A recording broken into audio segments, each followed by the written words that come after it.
one of you.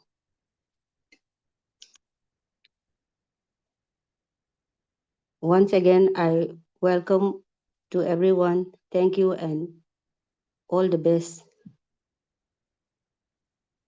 I want to share some few lines about our today's resource person. Professor Dr. Abdul Glover is an associate professor, MPD, and Dean of Education Department, Indonesia. He is a distinguished academic with an exceptional educational background, holding doctoral degrees from two prestigious universities in East Java, Indonesia. He earned his doctorate in language and literature education from University Negeri Surabaya and a doctorate in sociology from another leading university in the region. With over 2 decades of teaching experience at the Faculty of Education, he is currently served as a dedicated lecturer at IAIN Madura, an esteemed Islamic university in Indonesia. His commitment to academia is evident in his active engagement in teaching, research, and fostering innovative educational practices, particularly in digital learning. His work available on the platform with ResearchGate and Google Scholar. He is a chief editor in Center to Aggregate journal in the field of language and literature. His expertise in the peer reviewing of various academic journals published in Indonesia. He is also active on the international stage, contributing as a resource person and participate in numerous global events. As the president of the International Education Share to Care volunteer, an organization dedicated to the education, research, and community service initiative. His leadership in promoting knowledge sharing initiative continues to inspire impact communities locally and globally. I welcome you, sir. Sir, over to you, sir. Yeah, thank you. It is audible. Yes, sir. Yeah.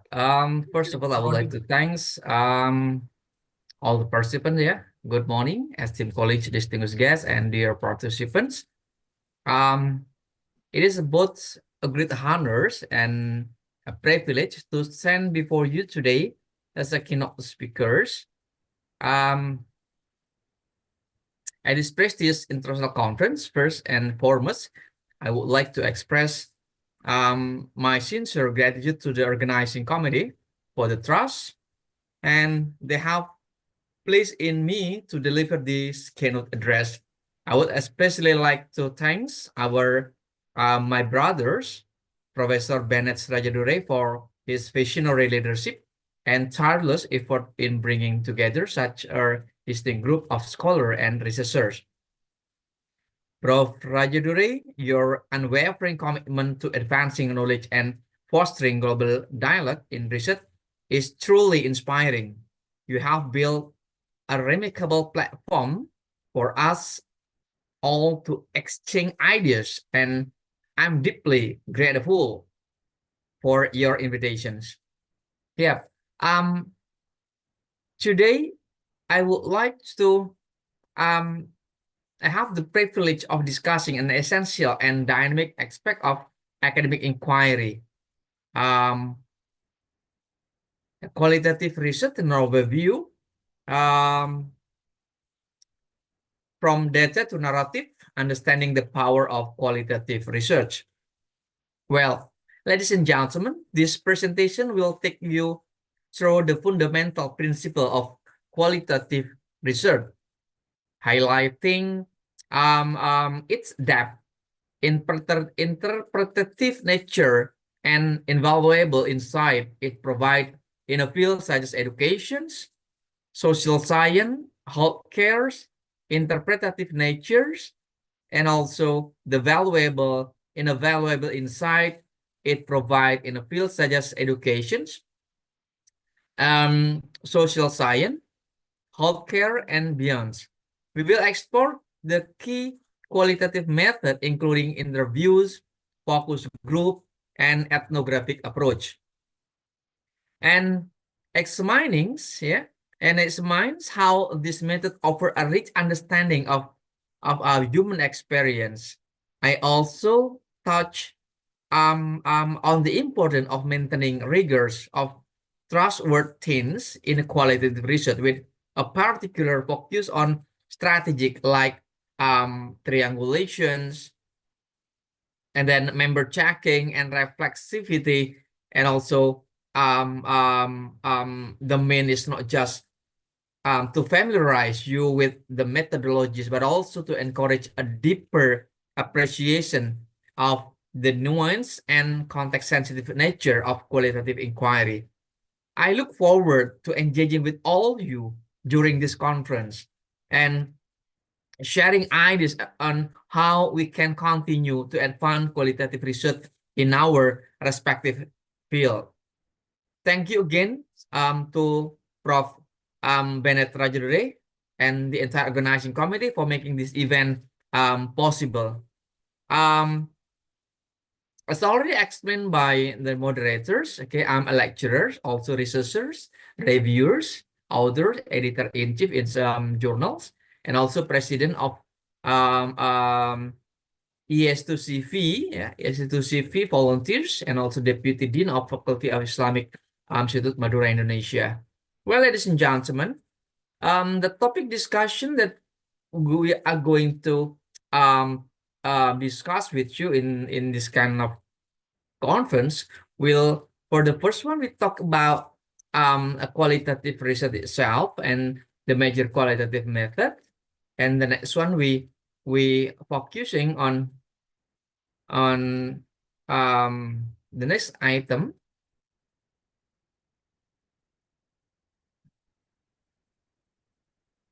the core principle of qualitative, and then application of qualitative research. And the next one will be talk about the challenge and also limitation. And the last one, we talk about the future of qualitative research. Well, ladies and gentlemen, come up to the first material. We discussed about what is qualitative research. Yeah, what is qualitative research? In this case, when talking about qualitative, we are knowing about a method of inquiry that focusing on understanding human experiences, behavior, and also social context through non-numerical data. Unlike quantitative research, which seek to quantify variable and generalize finding across population, qualitative research aims to explore the depth and complexity of scientific phenomena. While the key characteristic of qualitative research, the first one is non-numerical focus or non-numerical data, and then contextual understanding, and then exploratory approach and participant approach. Yeah, in this case, when talking about the non-numerical data, it involves collecting data such as interview, observation, and textual material to gain insight into participant perspective. Well, ladies and gentlemen, still talking about what is a qualitative research. In this case, qualitative research is a type of research that aim to deeply understand how people experience, interpret, and also give meaning to the world around them. Rather than measuring variable with numbers, qualitative research focuses focuses on capturing meaning, emotion, and also belief and experience in rich detail. The key focus area will be meaning focus, exploring the way, the why, and how of human behavior, not just what, when, or where.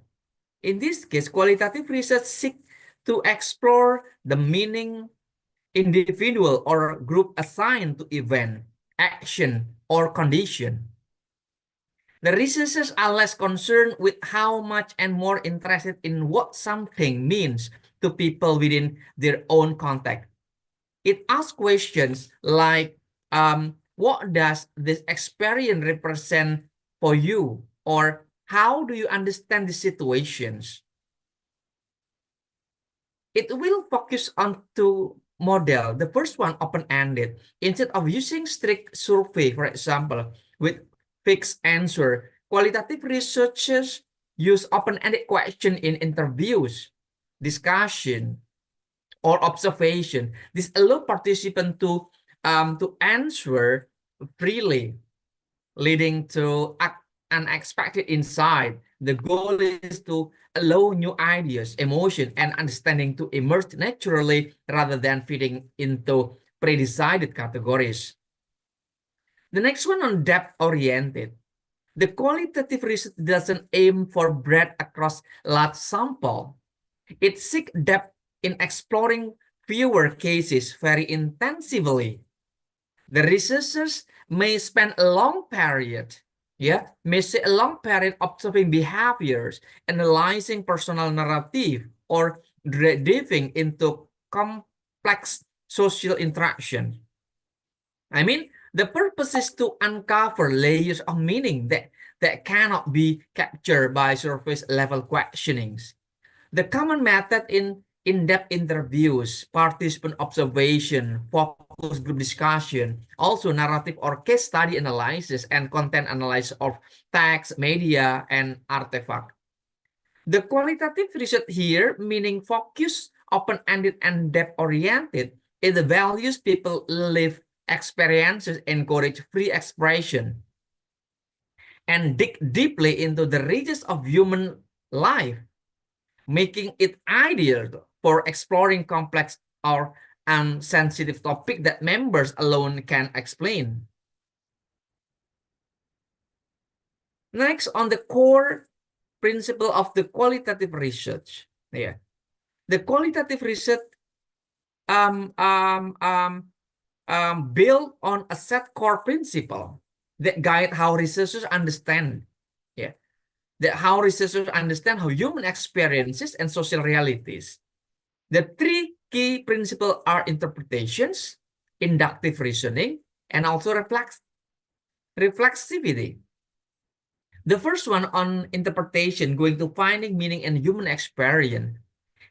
At the heart of qualitative research is the belief that reality is socially constructed, meaning people interpret their world based on their own experiences, culture, and also context. Researchers doesn't just collect facts. They interpret the meaning behind what people say, do, and also feel. The data like interview quote or observation are not self-explanatory. The researcher must analyze how and why meanings are created and shared. Every piece of quantitative data is seen through a lens of meaning, shaped by both the participant and the researchers. For example, instead of simply noting that a student missed class, a qualitative researcher would explore how the student feel about missing class and what it means in their life. The next one, inductive reasoning.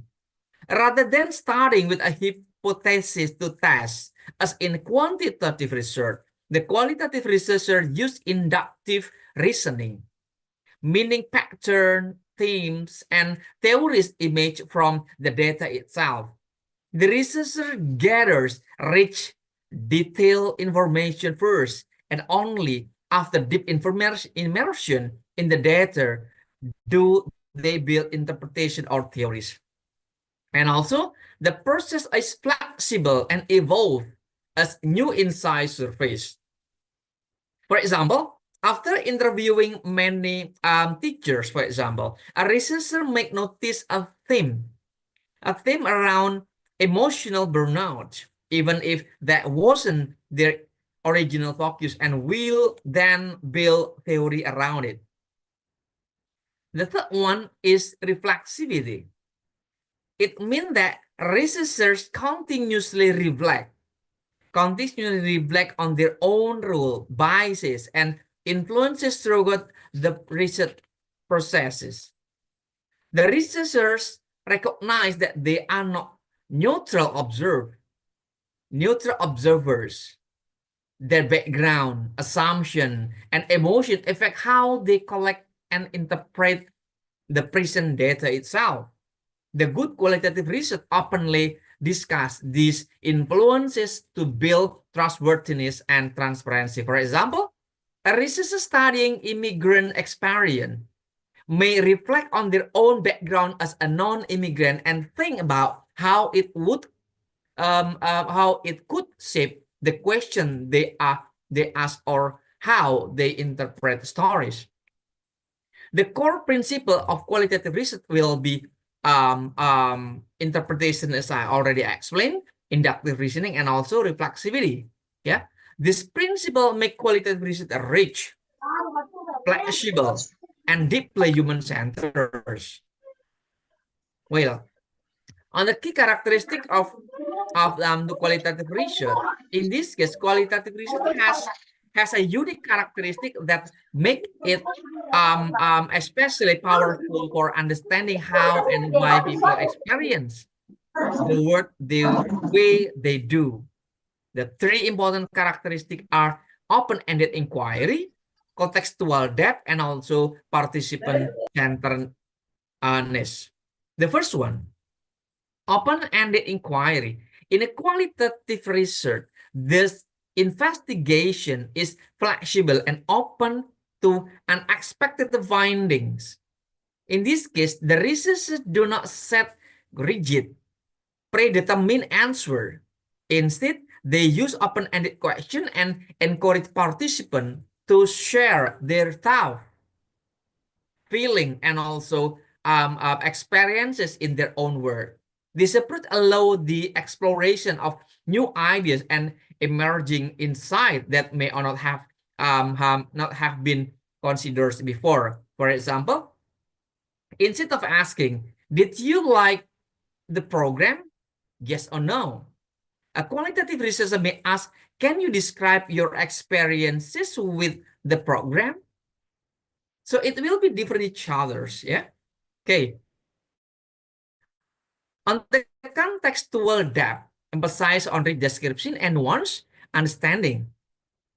The qualitative research seeks to deeply understand people within their natural environment, social, culture, historical, and also personal.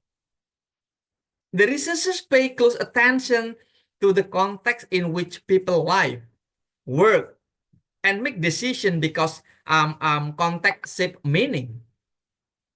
The goal in this case is not just to collect isolated facts, but to capture the full complexity and richness of real-world setting.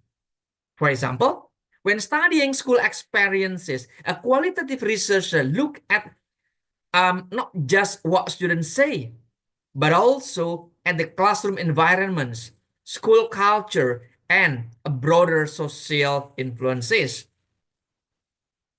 Okay, the next one on participant centers. On the participant centers, the participants are viewers as experts of their own experiences, not just subject or study. I mean, the researcher's role is to listen actively, respect participant voices, and prioritize their perspective. This means designing research processes that allow participants meaning, consent, and stories to drive the data. I could give you such kind of example for this one. In an interview with workers about workplace safety, the researcher let the workers lead to discussion based on what they see as most important, rather than forcing them into a narrow questionnaires. Ladies and gentlemen, on the next slide, I'm talking about the major qualitative method. In this case, we are going to take a look on interviews, focus group discussion, ethnography, and also document analysis. The qualitative research use a variety method to explore deep meaning, social processes, and also personal experience by using four the major method as I already explained just now: interview, focus group discussions, ethnography, and also document analysis. Now take a look on the interviews. Okay, interviews are one-on-one conversation between a researcher and a participant. In qualitative, we call informant. They are usually open-ended, allowing participant or informant to share detailed experiences, emotion, and ideas. In this case, interview can be structured with a set list of questions, semi-structured, guided, but flexible. Yeah, but flexible. And then interviews has goal to dig deeply into the participant personal perspective. For example, interviewing teachers individually by exploring their experiences with remote learning during the pandemic, for example. Yeah. How about focus group discussion? A focus group is a guided discussion with a small group. A small group of participants usually seek up to 10 people at the same time.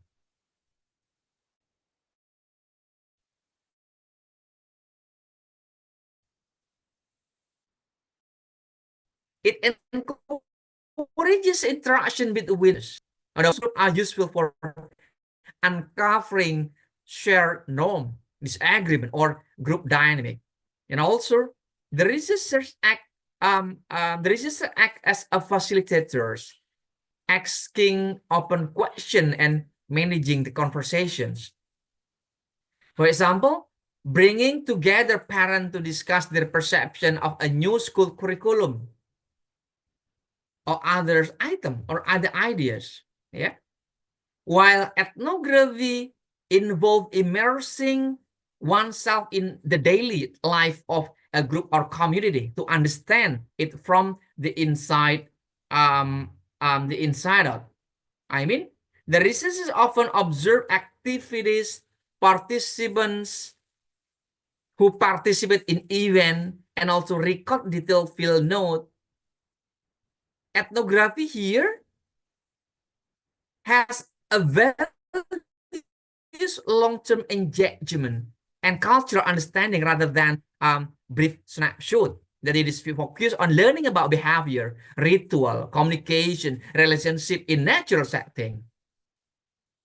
I could give you an example dealing with this one, such kind of living in rural village for 6 months to study traditional agriculture practice, for example. And then how about document analysis? On the document analysis is the careful examination of existing material, written text, photographs, or videos, report, newspaper, online posts, and others. In this case, researchers interpret this document to understand meaning, historical context, discourse, or social realities. And also, documents can either complement other methods like interviews or serve as a primary source of the data itself. In this case, for example, analyzing student journals and school report to study how ideas about success are communicated. It is just a little bit of example.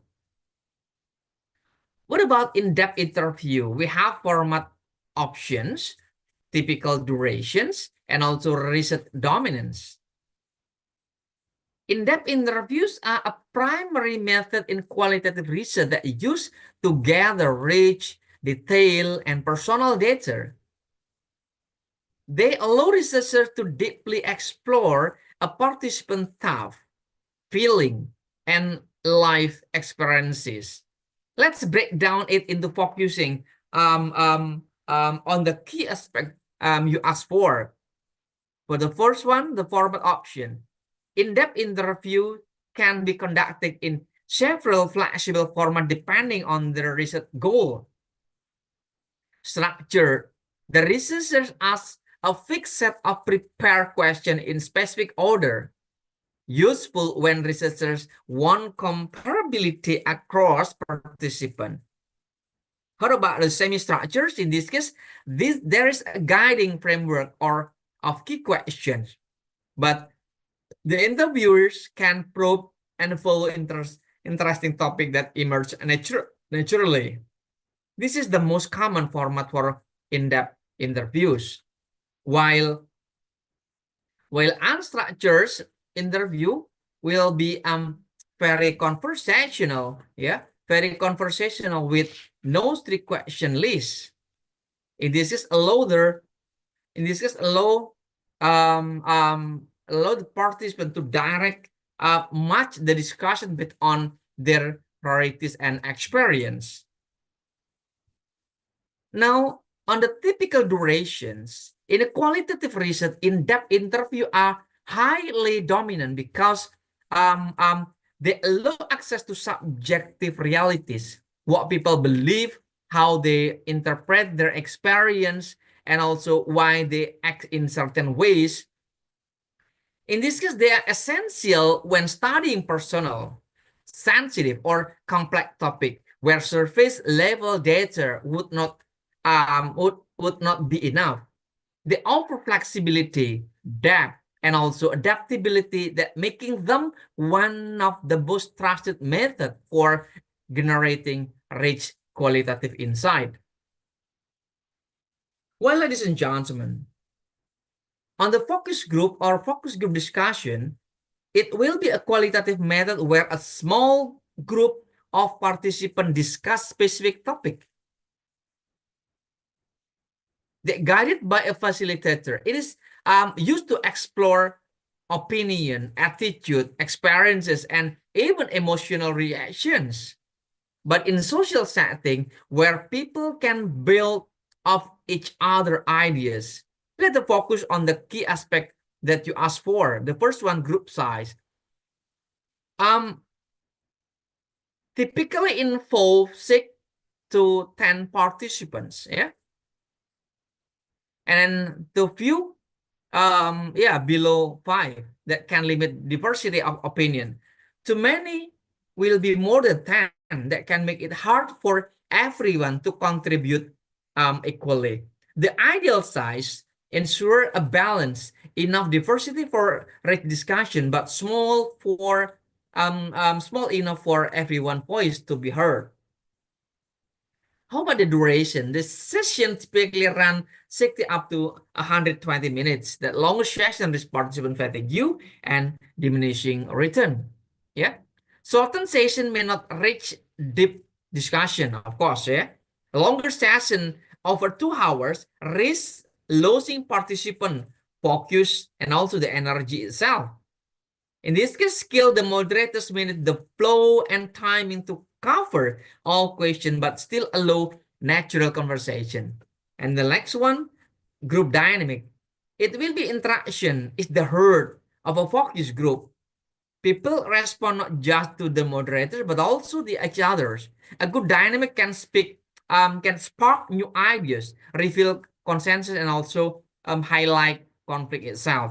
The moderators here has a kind of role. The first role will be encourage quicker participants to share, manage dominant speakers, keep the discussion focused yet open, and also a strong group dynamic often lead into unexpected insight that individual that individual interviews may miss. Yeah. Okay.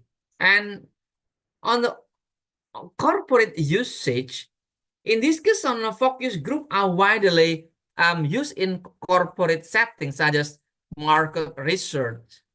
I mean, understanding customer needs and perceptions, and then product testing. Yeah, on the product testing, gathering feedback before launch, brand positioning, exploring emotional connection with the brand itself. Okay, ladies and gentlemen, now talk about on the ethnography and observe. Ethnography and observation in qualitative research is a method that has aimed at deeply understanding people, understanding people's life, people's culture, people's behavior, and also people's social interaction in their natural setting. Again, in their natural setting. It often involves long-term observation and participation in a community to uncover insight that structure, survey, or interviews may miss.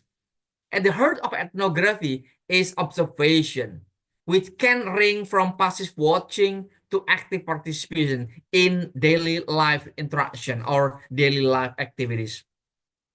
The first immersion phases, researchers embed themselves in natural setting. This kind of process may extend over weeks or months. Yeah, this is the first and crucial step. Yeah, this is the first and crucial step in ethnographic research. The researchers enter the field. Yeah, the researchers enter the field, the community, organization, or environment being studied, and spend extensive time there. While the goal is to build trust, become familiar with the setting, and minimize outsider bias. The activities during immersion, the first one, learning social norm or unspoken rule, observing day-to-day routine without immediately interpreting, participating in active when appropriate to gain insider perspective. The kind of immersion phase often take weeks, months, even years. Yeah, it will be depending on the depth of needed. Yeah, the depth of the data needed. Without true immersion, ethnographic finding risk being surface level also. Yeah, or misinterpreted. So we need more times getting and gatherings with the society itself. What about field documentation? Detailed note capture, observation, and reflection, photos, and also recording may supplement written documentation. Yeah, during the ethnographic research, systematic recording is the key. The researchers create field documentation such as field note, consists of daily observation, reflection, and also conversation. Journal, personal reflection about researcher feeling and biases. Map or diagram of species relationship flow. Photos, audio recording, artifact when allowed and ethically appropriate. This document help capture both factual data and research interpretation. And they are the foundation for later analysis. Good field documents are rich, detailed, and include both what is seen and what is seen. Yeah, what is seen and what is seen. For example, atmosphere, body language, emotional tone, and others. On the contextual analysis, ethnography is not just about listing behaviors. It's about understanding behavior within their cultural, historical, and social context. The contextual analysis means interpreting action in light of, for example, social structure, such kind of hierarchy, gender, role, tradition, yeah, and also local meaning and values. What the success or respect look like in that setting. And what about the broader system? It will be talking about the economic pressure, political factors. So in this case, contextual analysis ensure that behavior are misread through the researcher's own culture lens. Yeah. And what about the tick description? The tick description coined by anthropologist Clifford Gard. Thing description is about describing not just the behavior, but also the meaning behind the behavior itself. It involves detailed, vivid, layered account of what people do, capturing not only action, but also intention, emotion, and cultural significance. For example, instead of just nothing, a man wink, a thick description would explain why he winked, how others interpret it, and what it means in that cultural context. So, thick description allow readers to enter the world of participant and interpret the action meaningfully.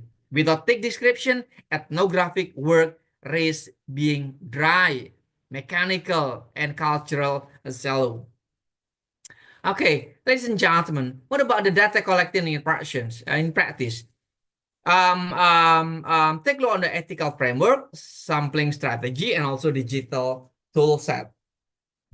Okay, on the ethical framework, the ethics are the heart of qualitative research because it deals directly with people, real life, emotion, and identities. The key ethical principle will be informed consent, confidentiality and anonymity, non-malfeasance, do no harms, yeah, transparency, and also responsive. In this case, ethical research isn't just paperwork at the start, but it is continuous reflective practice throughout their study itself. Well, ladies and gentlemen, on the trust buildings, in qualitative research, trust is the key to assessing deep, meaningful data. Yeah, how trust is built. In this case, the researchers has some kind of time investment. Spending sufficient time in the field shows commitment and also respect. By using genuine listening, the participant or environment need to feel that their voices are truly valued, not just used for research purposes. But in this case, the cultural sensitivity, understanding and respecting cultural norm, value, and also communication style by helps avoid misunderstanding. Okay, on the digital tool set, in today's world, qualitative researchers often use digital technology to embrace and manage data collection. For example, of the digital tool will be recording devices, the high quality audio or video recording for interviews and focus group, survey platform, such kind of Google form, Qualtrics for preliminary qualitative survey or open-ended question. Also, such kind of transcription software, Authority and NVivo transcription or trained to quickly and accurately transcribe interviews. Also coding and analysis tool, secure data storage, and also online interview tool. It will be the qualitative research that often used in digital technologies for getting the data for today's research. Okay, ladies and gentlemen, on the data analysis approaches, okay, we took a look on the coding, thematic analysis, and also theoretical developments. The coding in this case will be the first essential step in analyzing qualitative data. What is coding? Coding means labeling chunk of the data itself, such kind of word, sentences, paragraph, with a short descriptive phrases that capture important ideas. Its code acts like a tag that help organize the massive amount of text into manageable pieces. The type of code will be describe code, so kind of identify what is being talked about, interpretative code reflecting the meaning or interpretation behind. And then the process of giving the code will be the first one, cycling the code, early rote coding to capture everything in the interesting one. And the second cycling cycle coding will be refining and reorganizing code into clearer pattern. So in this case, coding is foundational because it is set the stage for deeper analysis, like finding major themes. Yeah, and the thematic analysis, organizing code into meaningful theme. What is thematic analysis? Thematic analysis is identifying, analyzing, and also reporting pattern across the data itself. In this case, the themes are central topic that emerge repeatedly, helping explain what's going on across the data set. How to step in the thematic analysis? The first one, we have familiarizations. I mean, read the data to become a deeply familiar. The second one, initial coding. Create a lot of codes as described above. The third one will be searching for the theme. In this case, the researcher look across the code for recurring ideas, feeling, and also experiences. And the next one, reviewing theme, will be the fourth. In this case, we have to refine the theme by combine, split, or drop as needed. And the next, defining and naming theme. Make each theme clearly defined and meaningful. And the last one, writing the report. Tell the story using the theme and supporting quotes from participants. For example, on the theme will be coping mechanism among students, power dynamic in online classroom, and technology and theory among senior teachers and others. It will be such a kind of example on the theme. Ladies and gentlemen, come up to the theoretical development. On the theoretical development here, we come up to the beyond finding themes. I mean, the qualitative research often aim to build theory, not just describe the word, but also explain how and why things happen. What is the theoretical development itself? It is the process of abstracting insight for the theme to create conceptual model, framework, and also theories. This stage answer deeper questions like what processes are at work, what conditions shape people action or belief, how do different themes connect to each other, yeah, and the common approach in the theoretical development will be grounded theory, narrative analysis, and also phenomenological analysis. This kind of outcome, researchers may end up proposing new concepts, revising existing theories, or challenging traditional model based on what they discover. So in this case, the theoretical development is what makes qualitative research powerful and valuable beyond the simple description. It offers new ways of understanding reality. So in a qualitative research, coding, thematic analysis, theoretical development form a dynamic chain.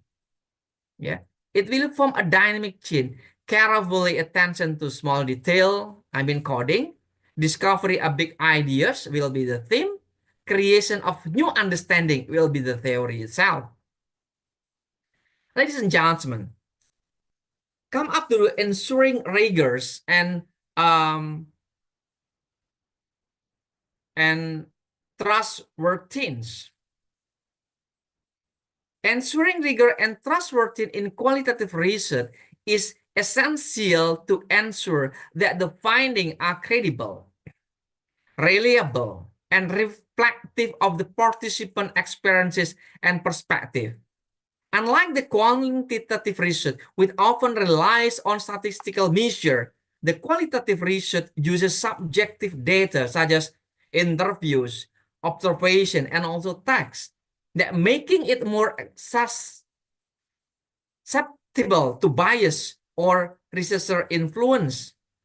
To ensure the quality, in this case, the researcher use several techniques to enhance the validity, the reliability, the credibility also of their studies.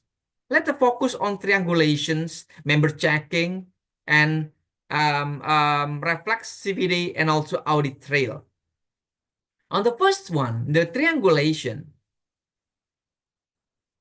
it will be multiple data source, method, researchers, or theories to cross-check and validate the finding. The goal of triangulation is to reduce bias and increase the accuracy of the result. By collecting the data from different angles, the researchers can provide a more holistic and nuanced understanding of the research topic. The type of triangulation will be data triangulations, methodological triangulation, investigator triangulation, and also theoretical triangulation. Why triangulation needed? The triangulation help confirm that the research findings are not simply a result of the researcher's perspective or the limitation of a single data source. It strengthens validity and enhances the trustworthiness of the finding. On the next one, the member checking, the participant reviews finding to confirm accurate representation. The member checking, also known as participant validation, is a technique used to ensure the accuracy and authenticity of the data interpretation. This involves sharing the finding or the interpretation with the participant to verify if the researcher has accurately captured their view experience. The process of member checking will be, after analyzing the data, the researcher returns to the participant with the finding or interpretation, such kind of theme, quote, and also conclusions. And participants are asked to provide feedback on the accuracy, clarity, and relevance of the finding. And the last, if the participant disagree with any aspect, the researcher may revise or adjust the interpretation accordingly. Come up the next question. Why member checking? The first one will be validity. It helps ensure that the researchers has understood the participant perspective correctly.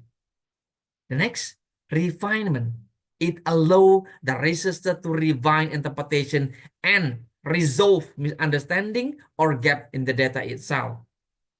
Next, reflexivity. Reflexivity refers to a researcher's awareness of their own biases, value, assumption, and influence on the research processes.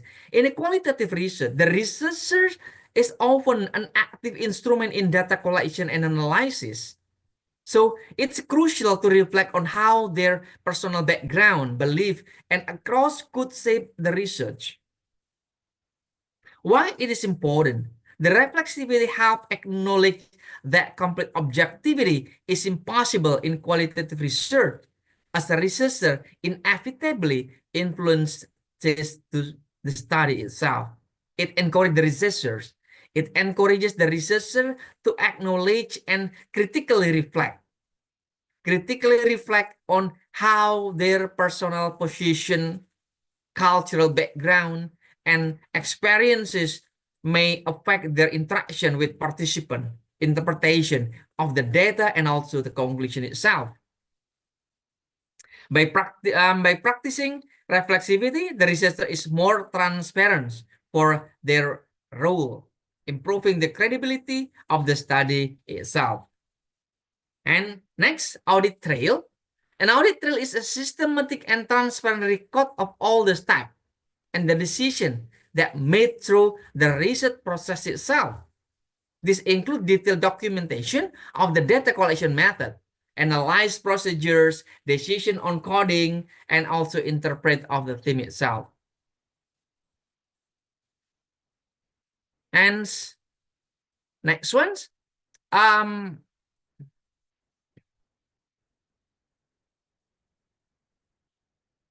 the qualitative research is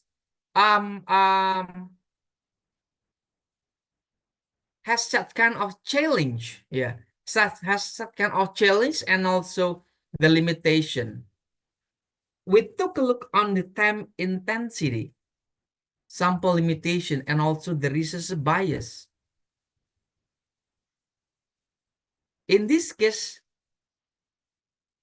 every method has their own challenge and also limitation. So in this case, come up to the research itself, how to solve the challenge, how to meet on the limitation itself, on the time intensity, the data collection and analysis quite significant time investment. A single interview may generate 20 pages of transcript and others. Also on the sample limitation and also research bias. So come on, we try to knowing all the challenge and also the limit in itself by focusing how to solve this kind of challenge and limitation so that our research will be success. On the real world case example, okay,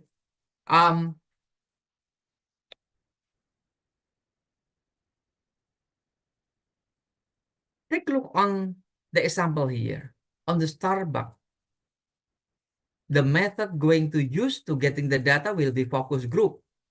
Then the outcome will be identify the third place concept between home and work.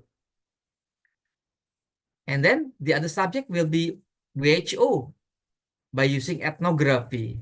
We're going to improve the Ebola virus containment by understanding cultural practices. And then on the educational depth department, we're going to use observation. In this case, enhance the teaching models based on the classroom dynamics. While, ladies and gentlemen, on the future of the qualitative research, on the futures of the qualitative research, we come up a detail about the qualitative research itself. The qualitative research with its focus on understanding human behaviors, experiences, and social phenomena, it rapidly evolving in response to technological advancement and shifting methodological framework as the landscape of research continues to change. The new trends are emerging that promises to reshape the future of the qualitative research itself. Among the most notable of these are AI-powered analysis, mixed method integration, human-centered understanding. Now take a look on the AI or artificial intelligence power analysis. Increasingly being leveraged in qualitative research to enhance the process of data collection, analyzing, interpretation. While the qualitative research is often associated with the human-centered subject analysis, AI tools are being designed to assist researchers in managing large volume of qualitative data in efficient and systematic ways. In this case, application of AI in qualitative research, such kind of automated transcription and translations, text analysis and sentiment analysis, natural language processing, and then coding and categorizations. The impact will be AI tool will likely complement rather than replace. Again, AI tool will likely complement rather than replace the human researcher by providing more efficient ways to manage and analyze data. However, researcher will still need to interpret and validate the finding, as AI or artificial intelligence cannot replace the human element itself. Yeah. So in this case, the increased use of AI will also help democratize qualitative research, making it more accessible to researchers who may not have expertise in data analysis. On the mixed method integration, combining qualitative and qualitative approach yield comprehensive insight that this integration becomes standard practice. The future impact will be the qualitative research will likely see an increasing trend toward mixed method research, where the qualitative approach are used to add depth and human context to the broader generalization and then drawn from the qualitative data. Then the use of technology, in data analysis such as AI and big data tool will enable more seamless integration of qualitative and quantitative data. The last one, human-centered understanding as a data proliferates. Despite the rise of technology in research, the core focus of qualitative research remains centered on understanding the human experience. The human-centered approach will be emphasized on lived experience, ethical consideration, and also participatory approach. What about the future impact? The future impact will be, as technology advances, the qualitative researcher will continue to ensure that the human element remains central. The technology will be used as a tool to enhance understanding, but not to replace the deep empathy and the ethical sensitivity that qualitative research requires. There will be a greater focus on digital ethnography, where researchers explore human behavior in online spaces, such kind of social media platform, virtual communities that will expand the reach of human-centered qualitative, while still focusing on human experience and interaction. Well, ladies and gentlemen, I could give a conclusion that the future of qualitative research lies in embracing a new technologies like AI, while maintaining in the core commitment to human-centered understanding. By integrating AI-powered analysis, mixed method, and also focus on ethical participatory research, qualitative research will continue to evolve, enabling researchers to explore deeper insight into human experience, behavior, social phenomenon, as the boundaries between technology and human understanding blur. Qualitative will remain a vital tool for capturing the complexities of the human condition in an increasingly digital world. Okay, ladies and gentlemen, I think that's all my material. I back to moderators. Thank you and good evenings. Thank you, sir. Anybody? Any question? Yeah, thank you so much for your wonderful presentation. Now the floor is open for discussion. Kindly ask the questions accordingly, followed by we have a presentation by Professor Dr. Tapan Mohanty sir. Last week we had a session with sir regarding structuring of research paper. Due to technical issues, we are not able to have the class completely. So sir agreed to take one more hour for today. So once the discussion session is over, we will be hand over the session to Professor Dr. Tapan Mohanty sir.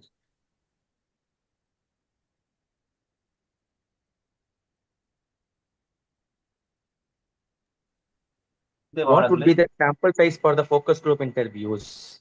This is a question asked in the chat box, sir.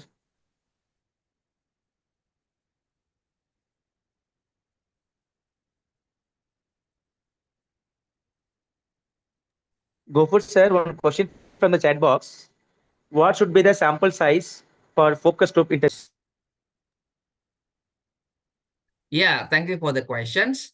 And talking about focus group interview, we are going to focusing on one things on a few like your research goal, population size, and how much diversity you expect among participants. But I could give you some general guideline. The first one, the number of participants per focus group, typically 6 to 10% per session. Fewer than 6 might limit the discussion. More than 10 can be hard to manage and might reduce the change for everyone to speak. On the number of focus group, researchers usually run 3 to 5 focus group per distinct subgroup.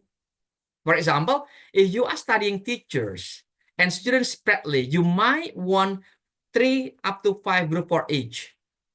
The total sample size, for example, so if you plan for group by each people, it will be about 32 participants in total for that subgroup. So in this case, if your study needs deep comparisons across demographic like age, gender, experience level, you may need more group to capture variation, but usually you stop when you reach saturation. For example, no new theme or emerging. Yeah, the quick rule of thumb: 6 up to 10 participants per group, 3 up to 5 group per key category you are studying. I think it could help you to understanding the question that you already give for written question in chat box. Thank you. Thank you, sir. One more final question. Sir, how can we analyze the focused group discussion? Yeah.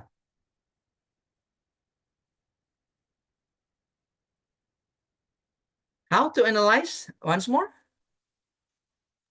How to analyze the focus group discussion? Okay. How to analyze the focus group discussion? Yeah. In this case, the first one, we have to know the theme. Okay. We have to know the theme. After that, analyzing a focus group is about making a sense of the discussion people have. So just what they said, but how and why they said it.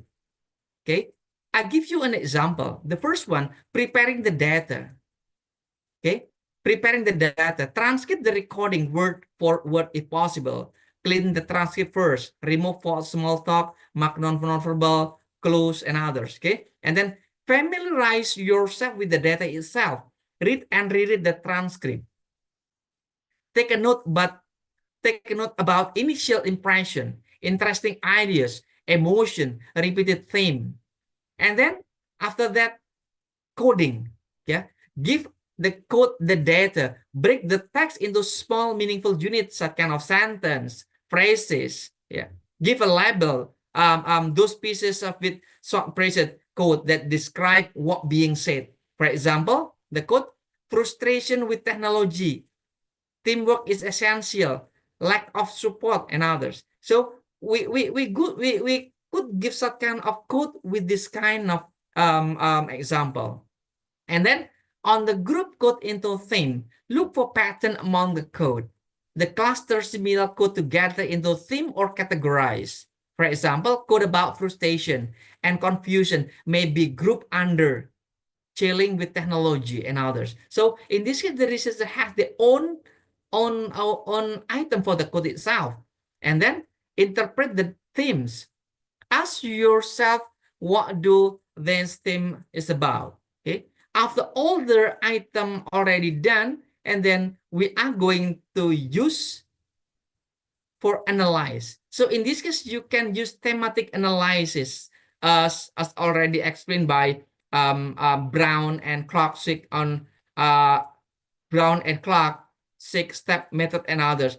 It will be a standard for analyzing qualitative data. Or in this case, you could use the step of analysis by Miles and Haberman. Yeah, it is helping the researcher to analyze the data of the focus group. I think that's all. Back to moderators. Good evening, sir. Excuse me. Yep. Yes, yes. So I have Thank a you so question. much, sir. Excuse me, sir. I had a question. Hello. Hello, sir. Am I audible? Yes, Yeah, you're yeah, audible. yeah, yeah. Okay. Thank you, sir. So, my name is Akshay Shukla. So, I'm currently conducting my PhD on a topic of comparative literature translations or literary translations, rather. And I wanted to ask you a question about what should be my sample size for interview. As you've already explained, but I was planning on conducting an interview to understand how people gauge the accuracy of a translation of a certain language. I'm planning to carry it using questionnaires plus interviews. So, what should be the ideal sample size so that I may say that my research is not exactly biased? Could you please help me on that one if possible? Yeah. Could you give me the topic that you are going to dig in your research?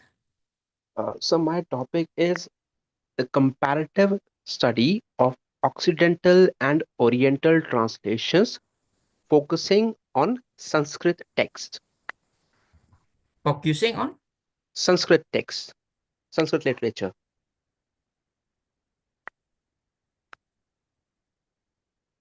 Yeah. Talking about what you already done dealing with what exactly should I do when interviewing and giving that kind of example and focusing on the text, yeah. I could give you that kind of sharing of the item that you have difficulties on this one. Okay. Try to prepare but stay flexible. Have a list of a question. It Yes, could sir. be semi-structure is best, so you can follow interesting point if they come up. Knowing your research goal, but be ready to explore unexpected topic. And then Yes, sir. create a comfortable atmosphere. Start with easy, friendly questions that kind of warm up or ice breaking. Yeah, smile, listen carefully, and show genuine interest. Remind them there is no right or wrong answer. In this case, you are going to dig the informant side about your topic itself, and then ask open and ended question. Avoid yes or no question. In this case, you can use from like, can you tell me more about that? How did that make you feel? Yeah. So we avoid yes no question. So in this case, the environment has can freely to answer with the kind of item that you already asked for the informant itself. So the next one, as a researchers, listen more than you talk. Silence is a powerful. Let them think and expand. In this case, let their informal giving some kind of any experience, any information, any understanding about the topic itself. So in this case, the researcher only listen more. Yes, Then sir. you have to talk. And then stay natural. Again, in a qualitative research, we have to know that the data will be the natural one. So in this case, the researcher should be natural. Don't show strong reaction like surprise or disagreement. Your job is to understand, not judge. And then the probe deeper. If they give short answer, gently dig deeper. Could you give me an example? What led you to feel that way? Don't forget to record all the interview with permission by using audio or video if possible. Take quick note or on key moment and others. Yeah. What about some kind of how ideal example, how to focus the text, for example. Okay. Let's say you are researching teachers' experience with online teaching. Okay. The interviewers, how did you feel about switching to online teaching during the pandemic? And then the participant, if I'm the participant, I'm going to give response. At first, it was overwhelming. I wasn't familiar with the platform and I felt isolated from my student. But over time, I adopted and even started enjoying some of the flexibility it offered. Now, in this case, on focusing on key part when analyzing, overwhelming experience, giving code initial challenge, isolation, the code will be emotional struggle, adaptation, and enjoyment, give a code positive transformation, and others. So in this case, a researcher should has special code for the data that already dig by the informant itself. Okay, I think my respond with the question. Thank you. Yes, sir. Thank you very much, Yes, sir. sir. Thank you so much, sir. Thank you so much, sir. Thank you so much. Dear participants, without further delay, it is my duty and responsibility to invite Professor Dr. Tapan Mukherjee, sir. At the outset, I have to thank Professor Gofur, sir, my best friend, and we have been traveling as a good educationist for a long time. And currently, he Thank is you. working as a dean Thank you, and brother. Thank associate you. professor of education.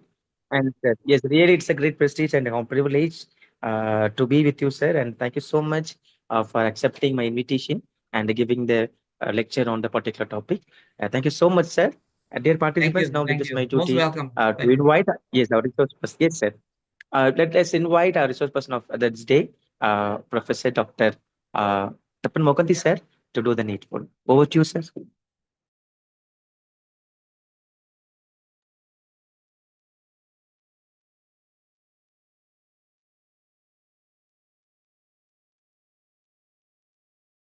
Okay.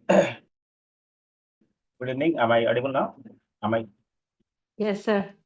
Yeah. Yes, sir, you're audible, sir. So, yeah, thank you very much. Before I start, I would like to request Dr. Bennett to kindly share Yes, sir. the PPT with the students, participants, Yes, sir. Yes, sir. Yes, sir. Yes, sir. and Yes, I'll sir. go Yes, ahead sir. with it. Yeah. So, thank you very much.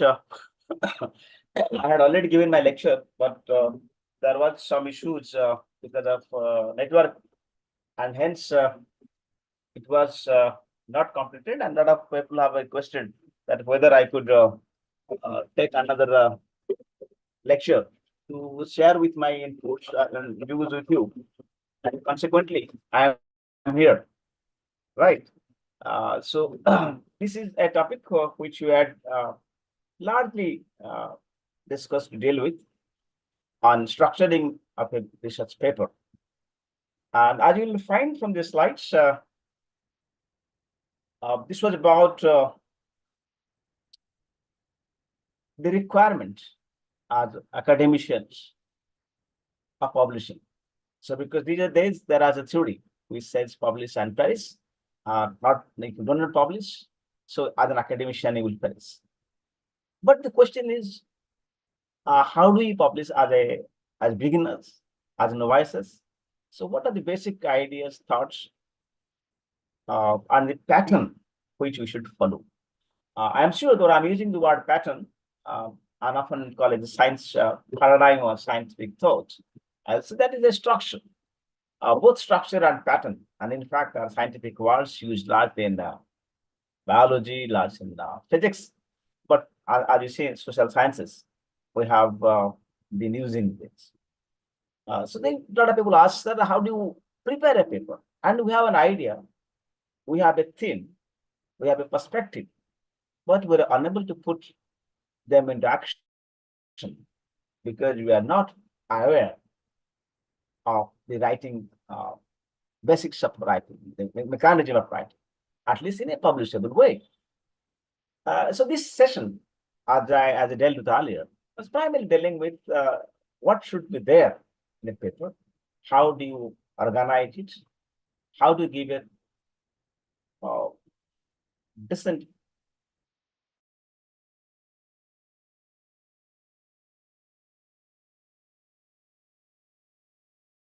with you. So, the title, and we say that is what title should be. Many people look at big titles, lengthy titles, inscrutable titles, and they think it is good, or titles with the Victorian names, so on and so forth. So my idea was that if you look at a title, because as I say, from the title, people will get to know, like a book, judging a book from the cover. Good is not a good thing, but certain times, if it is good, you will able to appreciate it. So what type of titles you should have? In science, there are lengthy titles discussing process, procedures, and so on. But normally in social sciences, we use relatively shorter titles. For example, I was talking about Durkheim. I said, look at this book, Lee Suicide, or Max Weber's work on methodology of social sciences, Talcott Parsons' work on structure of social theory. Like these are certain ways, social action theory. These are certain way they have put the books. Similarly, if you look at articles also, you have to also give a title in that way. And same is applicable to your thesis also. Now, of course, in a thesis, we have a little bit more liberty because we used to contextualize them. We used to explain that the dynamism and matters. So sometimes, like people write a sociological exploration, an anthropological study, a study of a case study of that, and that, etc. But not ordinarily, if you're writing for an article for a journal, so we need to look at what issue we are dealing with, how such issue is addressed, explain through a short title. So if it is a precise, concise, clear, it's always better. The second aspect which I talked about before writing is an abstract. Now, almost all conferences, symposia, seminars, even international articles, they ask you to write an abstract, which is 200 words, 150 words, 300 words maximum. And within these 300 words, you have to entirely state your topic. Now, when you have lengthy words, 10,000 words are available, it is easy for you to put everything in. But when there's a limitation of words, then we always concern what are the best words, how best we'll put them, and how all our thoughts or ideas, explanations, theories, analysis should come through it. And that's there like the case. The best way you can do it, the way you are more organized, that will say that how confident you are, how analytical you are, and how methodical you are. And therefore, a lot of articles are rejected or accepted on the basis of mere abstract. So therefore, writing an abstract, it also requires a skill. And with 5 keywords you have to write. That's a part of writing an abstract. Then actually what you call as a literature review. Now, of course, in a theory you would write, similarly in articles also you write, like previous work. Because previous works are foundation to us. Because they say where the works have been done and how those have been done and how relevant they are for us. Then the second aspect is that they talk about our research gap. Because once we have an article, or once we have developed that theoretical, review literature, we'll say that where the works have been done and where the works have not been done. So there is a gap. And without understanding that, it is difficult to create a research gap or explain a research gap. And then some people say that how do you write a review literature? Of course, there is special session for that. And the concerned faculty would have been telling that or would have explained that. But now, in this limited time span I have and the mandate I have, so I would like to share with you that when you look at review of literature, you should look it from the perspective of a theoretical work, methodological, and substantive issues. So either one way, if you follow the work, you find that that work is good because theoretical is fine, that conceptual is fine. The work is good because methodology is good. The work is nice, it's important, relevant for you because that it is substantive for one. So those are the criteria that we look at. And once you are done, the next page comes to methodology. So a lot of again work say, what are the methods you are using? Like I said, methodology is not wrong. Because once you work in social sciences, particularly when you are writing a article for a national or international journal, so they would ask what methods are you following? Because methods will tell us. Because methods are processes. If they will tell us the conclusion you reached. So if your method is wrong, the process is wrong, the product will be wrong. So therefore, how conscious, how thorough you are with the methodology will tell about your environment. For instance, many of writing applications for ICSR projects and UGC projects and also national organization, international organization for projects. And when we're writing for them, they would strictly ask what type of methodology you are using. Of course, there is people say we are doing field work, empirical work, doctrinal work, non-doctrinal work. But even then, which is what type of is a quantitative study, qualitative study, the sources of the data, primary data, secondary data. We got all other things. So once you are trying to make a methodology, then you say, even if your quantitative data, what quantitative techniques are used? In qualitative data, what qualitative techniques are used? What statistical techniques are being used? So those are the dimensions we have to be clarified methodology in the number of samples. So this is in a short time you have to prepare, because in the methodology will blueprint what is called research design, how you have designed the research. So that the more thorough, accurate, concise you are, it means that you are, because research is a focused one. So it says how you focus, how you have been able to arrive at that. Then comes the issue of more substantive things, that where you are trying to explain. You can explain them, but before that, if people say, once you have studied about what are the theoretical framework they have, what type of substantive issues you have raised, and how you are justifying them. So if you are working a theoretical paradigm, then you can say about, for example, if somebody asks me very theoretical questions, that the idea of justice, a theory of justice. Now, of course, I will say, I have studied Amartya Sen's idea of justice. How we try to develop that thing. I can say Rawls' theory of justice, a theory of justice. Now, how Rawls has developed that. Looking at the concept of justice, equity, liberty, and then finding out the mechanism. And then this I present them theoretically. There are arguments and counter-arguments, and how I made my stand clear where I go. There's substantive issues. Now, if you're looking at empirical work, then you will impress the person, your readers, because ultimately, when I say that, you're writing for readers, your people will read. So then for them you're writing. So then you have to convince them with that what are these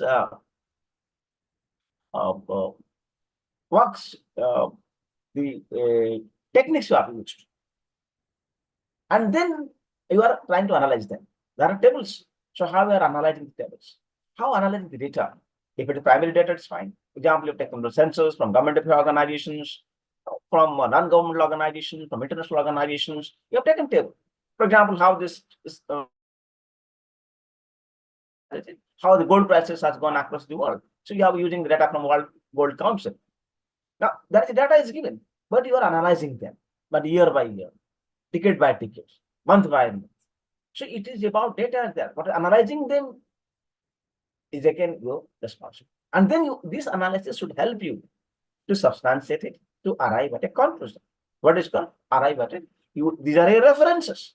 So from the references, you will develop an inference.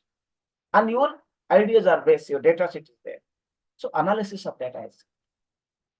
Once you have put the data, analyze them, then question becomes interpretation. Like the distinction between analysis and interpretation, that I said, look, in a village there are 500 people. And 500 people, data says the per capita income of 300 people are said 3,000 per month. I said they comes under the below poverty line. So that data I come from Government of India. Now I said that my field service says that 300 people in that my sample have less than 3,000 rupees per month. And so therefore they come under the BPL. Now then you say, why it is so? You interpret that the 200 you have developed. So what are the reason behind that? Then you are interpreting that if 300 people in a 500 thing, that means 20%. So if 60% of people are below poverty line, that is then interpretation is that that particular village, that particular universe is poor. So in order to have a conclusion of it being poor, they were analyzing data and interpreting them. That this interpretation says that because of the, if I take indicators of poverty and I look poverty only from the perspective of their income, then it is there. Similarly, somebody says, okay, they might be poor, but are they happy? But what if their economic indicators are enough? If I think, okay, their income is less, but if their requirement are less,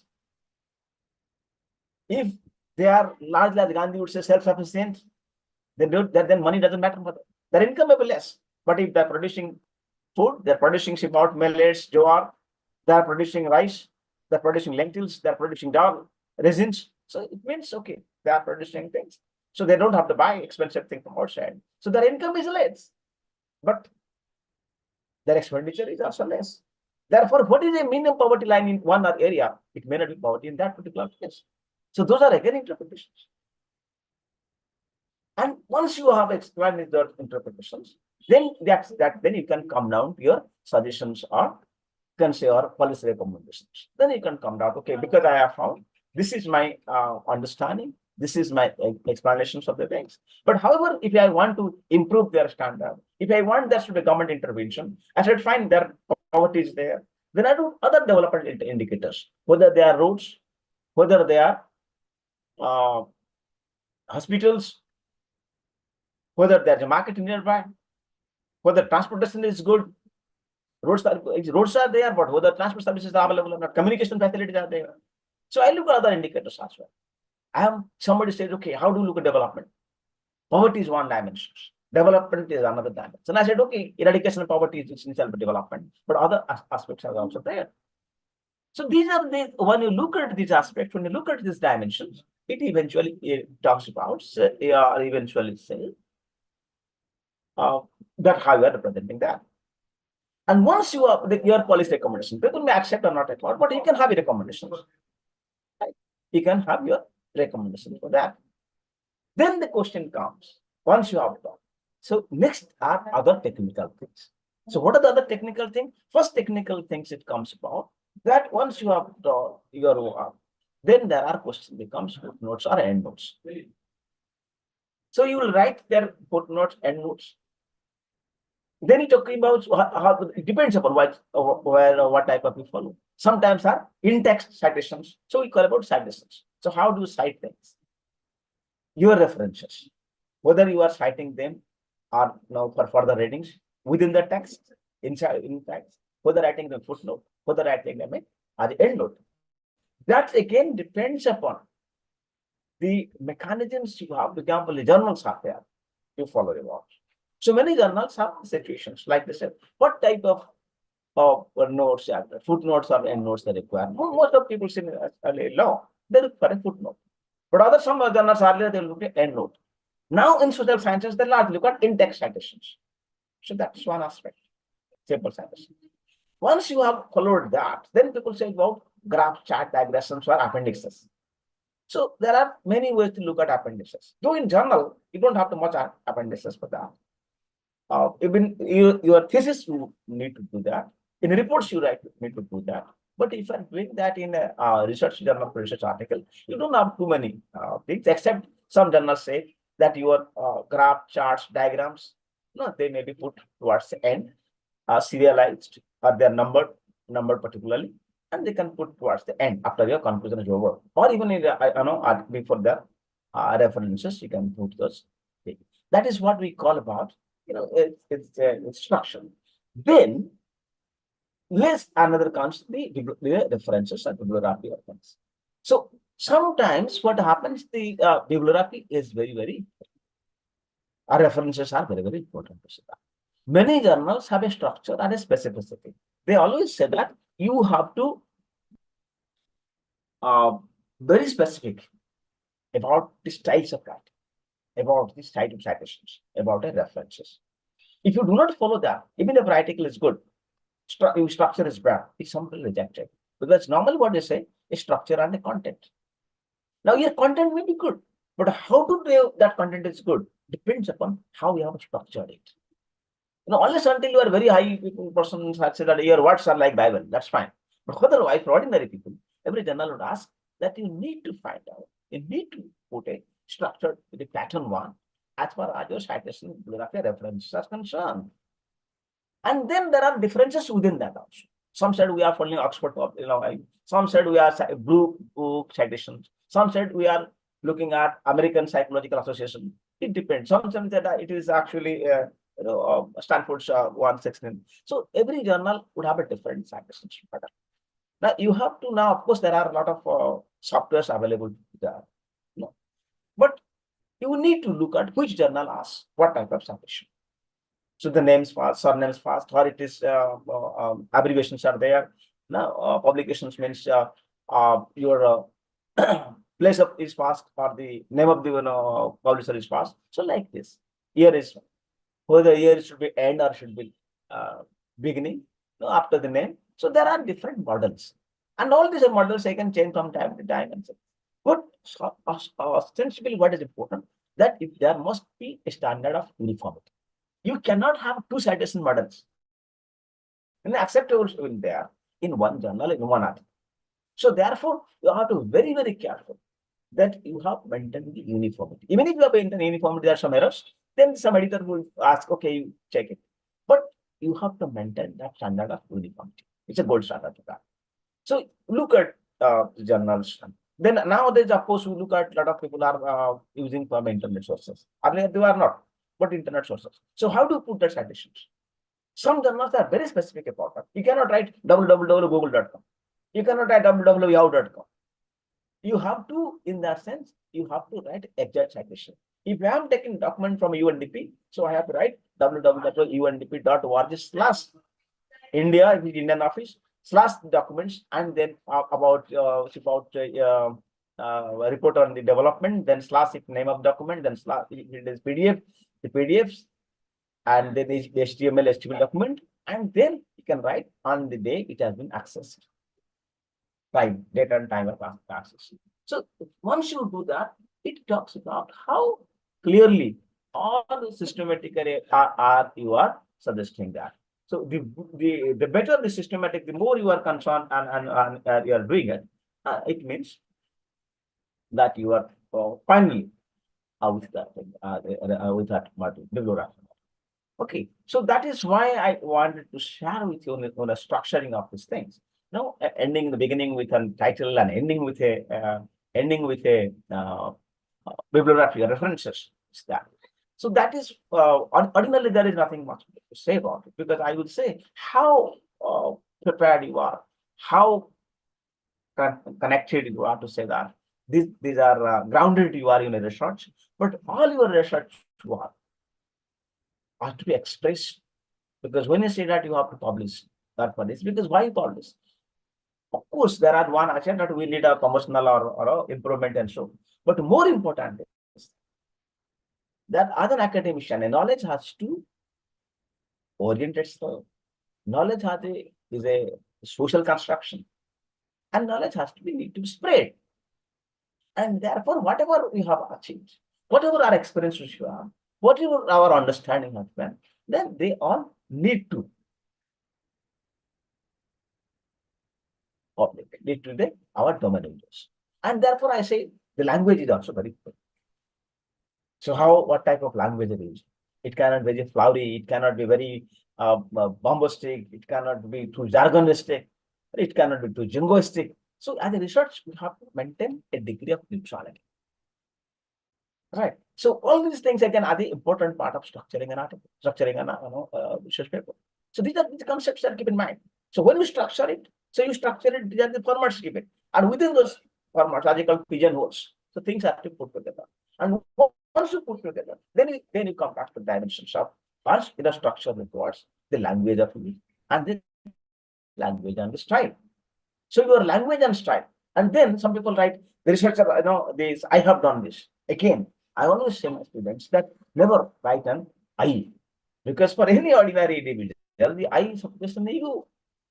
And a researcher, as Einstein would say, or Newton would say, must have a humility. So you write as we. Then some common errors we do. For example, like someone like cattle, peoples, furniture. They are single ones. plural, singular. They are singular and plural as well. So you have to be careful about writing. Okay, so language, style, somebody else will tell you what all that language are they used. So, but I think hypothesis, then write have the hypothesis.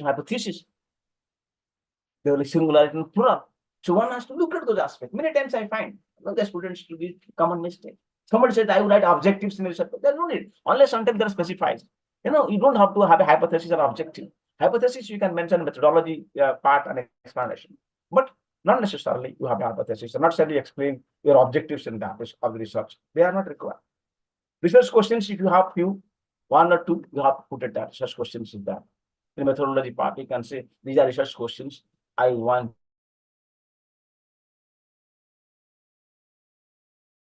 so on. Okay, so that is when you structuring it.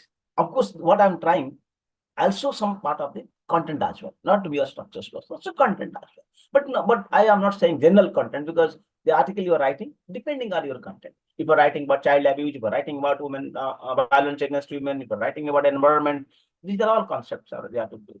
But there must be certain things like there must be a conceptual clarity. There must be operational definition because in order to clarify things. And obviously your statements and understanding must be more clear, concise, precise, oriented towards a task. So these are certain standards you have to maintain it. And towards that, why somebody said why the bibliography references are important? Because the bibliography references are important not just to check authenticity of the work, but it also helps the other researchers to find out. If I finding your work very interesting, then I know what are the references you are. I have to read them also. So if I get exact address and exact model, it is easy for me to access to them, to go through them, and that will support them. So these are certain standards you need to follow and work for things. And of course, you may not have a suggestion or things, or recommendations also, because you might only ask your right. If somebody says, "Sir, what is it necessary?" No, you may not have a suggestion. But again, I said they're patterns, they're standards. There could be, of course, there is nothing called 100% correct on saying this has to be done. It depends upon the type of research you are doing. It depends upon the questions you are addressing. Right? Somebody wanted only to bring out a problem. That's fine. Then you don't have suggestion. Sometimes you give a perspective, giving suggestion. It may not be a policy recommendation at all. But when you write, for example, like ICSR said that you have a certain things like policy recommendation. You must have a social relevance of that. Because again, I do research. Most of research is socially relevant. So you have to look at the relevance of it. Then we look at the innovativeness also. So now this article is saying, what is innovative about it? So innovation is important. Critical appreciation of it. If you're writing article literature, the critical appreciation is important. So these are, again, your article must reflect one of the other things. It must have innovations, it must have relevance, it must have one critical gauge about appreciation of the things. And then, of course, it has the methodological clarity must be there. Right? These are certain things you keep it in mind. And then there must not be duplications, errors, and there must not be contested things. What you are saying in the first paragraph should not contest the second paragraph, unless until you intend to do so. So that is what you that is what the left hand does, right hand doesn't know. This shouldn't happen. So there must be coherence in that. So your article must be coherent. So these are again the concepts that you need to look at it. So when you read, it should be one person is reading. So it should be fine. Okay, this it is following a pattern. I am following a link about like this. So there must be a comprehension with that. And you remember, you are not reading for yourself. Sometimes in the okay, we know, but you're right. You are, because what said, you are communicating with others. When you are communicating with the others, when I'm talking together, you have a question, you have a query, I will answer that. But if my audience is not present, so what does that depend? It depends on what is written. So therefore, if my writing is not clarified, it's not clear, is erroneous, then it is difficult. Now, grammatically, there are, of course, This is what is called, we use in different times, syntactic conversion, and semantics. So the syntactic somebody can test. If you get a good copy reader, you will find out the syntactic errors, the grammatical errors in that. But your symmetry in writing, so your logically the semantics are important, languages are, and then your articles should be symmetric. Then we look at the formatting also. So some people does formatting that one paragraph is very big, 20 lines, 30 lines, or a paragraph with 3 lines. No, you have to take care of those also. How the citation models are, whether indenting is there. So indenting is there. When you write a footnote, what style it will follow? Like whether its font should be same as it means, or it is a smaller font, or it is italicized one, or it should be Courier other font, like Courier. If main article is Times New Roman, but your footnotes are Courier. No, depends upon that. So when you're writing these things around, you have to keep it in mind, all these aspects. Now again, font size. For example, you're writing articles, your subheadings. So some people write articles without subheadings. Then it might add good things. But as a student, if I read, I cannot comprehend all. So each subheading should remain brief. Give me time to understand what is written there. Then first stanza should link to the second stanza, second to the third stanza. So if you writing like this, then the reader will be very happy with that. And ultimately, we are writing for them. So therefore, we have to keep it in mind, these aspects or when we are writing an article. Simplicity and style, substance. So we get the style and substance also. Sometimes people write very difficult languages, and I was as a student when I was reading Talcott Parsons, and I found very difficult. Then I read about Parsons, and somebody quoted that Parsons conceals his thought rather than revealing it. So what is the point of it? Do I need an interpreter to do so? No. So that is how one has to look at this carefully about this thing. And I was sharing some other day, I was saying the experience of Professor Hemen Srinivasan, the Dean of Indian Sociology, anthropology. Somebody writes, sir, how do we, meeting 90s, early 90s, somebody said, sir, how do you write such beautiful language, beautiful book? He said, look, when I read again, and I found it is not good. I tear it off and throw it in dustbin. Again, I write, I don't find it is good. It is simple, I throw it off. Again, I write, and I think it's not good enough, I throw it off.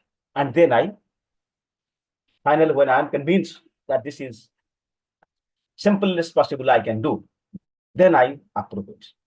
Of course, it is possible for a man to do this work who had lost his entire PhD final work to the fire. And he has to begin from there. At that time, there's no photocopy, no typewriter, no computers. So he is writing and all is one. And then when writing end, there is a fire in the house and everything got burnt. And that man had courage, patience, conviction to start from beginning again, scratch, and complete it. For him, it is possible. But ordinarily for us, we think, okay, for our degree, certain things somebody else will do, somebody else will read. Even 10 people don't read, just look at, fine, my work is over. That's not academics. Academics is about, of course, we're writing well so that people who read them will contest. The more they contest, the more they communicate. The more they communicate, more clarity comes. I may be wrong, but that's way for which I know I am wrong and I need to improve upon. And our improvement, our understanding, it's a two-way process. It's a bipolar process, the writer and the reader. So writer gives reader a food for thought, and readers give back with their comments that what need to worry, the lapses are there. So it continues. And we find some journals, some people review it, other people commented about it. Then the original writer responds to it, what is said, in which context is said, and there is generates a debate. And these debates are sacrosanct to academic thought, are essential to theory building, essential for the knowledge. So it is in this context, we need to have this, and this session was important because you were said that we'll discuss with it. I actually had no time today. I had a meeting from 11 to 5:30. So then I had to rush back. I have traveled 40 kilometers. So I have to come back again. He said, you were session 7. And I had to come back, get place. And I thought, okay, I had given a comment. I had asked that I will be there. Though I had made my presentation earlier, it was in addition to that. I'm sure it was unremunerative, but nonetheless, as an academician, it's also my duty that if what I want to say, it has not been reached to people for whom it is intended. So then the net result is zero. So as an academician, it's also our responsibility to our younger generations to share our thought, to share ideology, to share our belief, and of course the way these practices. And this is what is standard practices, ethical practices. So of course, so much again, ethics is important. So writing ethics, ethical writing considerations are also significant. Like when writing, so you must not, make comments which will hurt others, which will are stereotype comment, gender stereotypes, like gender stereotypes will make. So these are certain things ethically you write about, and should be unbiased things.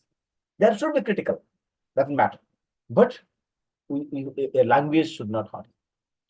Our language must explain that we express what we feel, not necessarily to hurt others or to create a controversy. In the ideas, because the more we are the accomplished we want to become, then we have to be steady with those thoughts. We have to conquer, because we are not using it as a field of fight. We are using as a field of knowledge. We are using our contesting our understanding that. So it must be vibrant also, but simultaneously it must be ethical, it must be organized, and of course it must be civilized. So a civilized, that is what academicians, we fight each other. Say what you are saying are absolutely nonsense. There's no meaning of it. But I understand that. So academicians, and in fact, somebody said they praise it highly. Hey, you have done wonderful work. However, the methodology wrong. That means your composition is wrong. So you say them that way. You put them down their work, but you are using it a systematic, in a civilizational way, in a manner befitting to an academician. So our article writing should also reflect our thought precisely, concisely, substantially, meritoriously, methodologically correct, and as ethically correct. Of course, as Max Weber says, we are not following, that is ethics or things of not value-based. It's not value-based. So therefore, we have our personal values, our personal biases are one.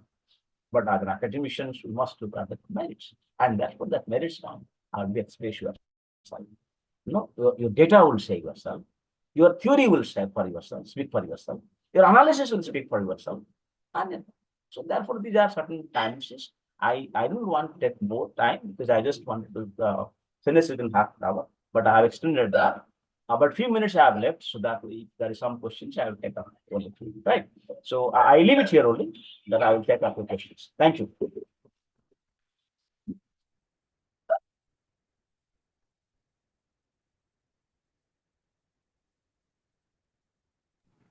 Dear participants, very good evening.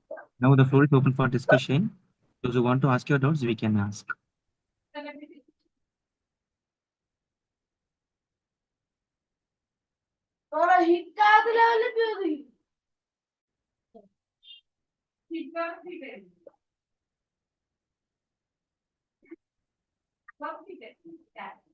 Any questions from the participant side? Okay.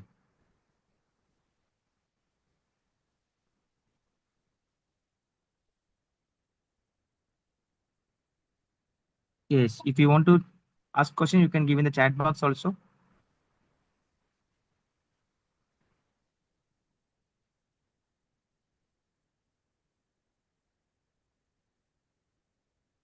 Okay, so thank you so much, Professor Tapan Mukherjee sir, for once again coming to the session and elaborating and the details about how to structure the research paper.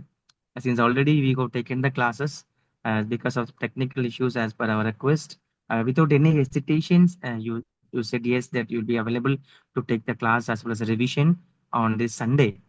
So hope you will be busy with various hectic schedules. Apart from that, you have given your consent to take the lessons for us all the participants. So it is a golden opportunity for us also to know more thing about effective structure of research paper, what are the protocols to be followed while drafting a research paper. Sincerely, thanking you so much, sir, dear participants. Successfully, we have completed 12 days, only 3 days to go to complete this 15 days international faculty development program. And we have one more surprise for you that will be given on tomorrow onwards. Okay, and we are luckily, it's a proud moment for us that we have got official approval from the Sri Lankan authorities to host a 2 days international conference on marginalized communities in Sri Lanka. So we are going to Sri Lanka to present their paper. This international conference will be in online as well as offline mode. So we need coordinators for this international conference. We need collaborators for this international conference. So we need participants to participate in online as well as offline to participate in the international conference. Detailed information will be shared tomorrow in this international forum. So meanwhile, see you all tomorrow. Till that, it is bye from our team. Thank you so much. Good Thank night. you, sir. Good night.